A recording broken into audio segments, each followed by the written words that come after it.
Tropics are active, not only the Atlantic, but the Pacific as well. We will cover both. In fact, we now have Hurricane Kiko out in the Eastern Pacific. We'll get to that in a moment. But let's get out to the Eastern Atlantic, where odds are increasing for the next named storm, which would be Gabrielle.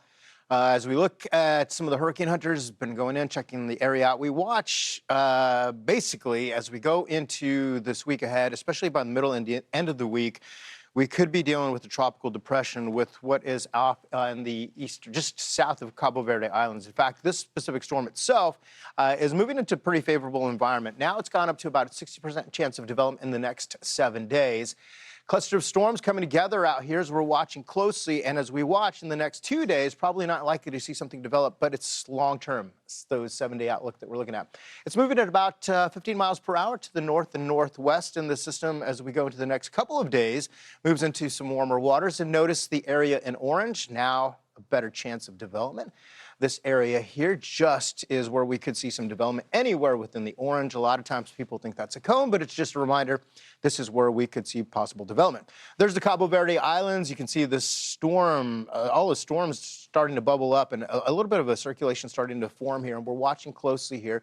To the north, there's plenty of dust, but where it is forming, we've got just a pretty decent conditions. In fact, dry air down to the south, well, not dry, but not the dust anyhow.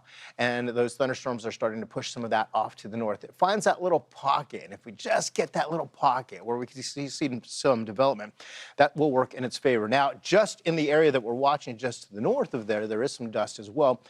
The heavier concentration of dust, though, well, that's north and coming off of the coast of Africa. You can see those darker shades of brown. That's just behind the system, so it does have a little environment where it's got something to work with. And when we talk about what's happening for the next several days, we'll watch for the stronger and slower track farther to the north. Places to be watching, of course, the Lesser Antilles. This storm, as we watch it, it's a little weaker and faster. It moves a little farther to the west. That would have impacts on land, especially for the Lesser Antilles, portions of the Northern Caribbean. Steering mechanism, that big area of high pressure, that Bermuda high, that's that big bubble, if you will, and the clockwise rotation around that helps to send these off to the west, as we see with many of these waves. They start off in the east, move their way to the west, follow the trade winds, and then we watch to see what happens in the coming days. We're looking ahead now to September 6th. A weaker storm would slide underneath that high. So we'll watch to see how much strength does this get. A stronger storm could create some weakness in the high, and that would help to open up a bit of a window where that would help to smooth that up into the north.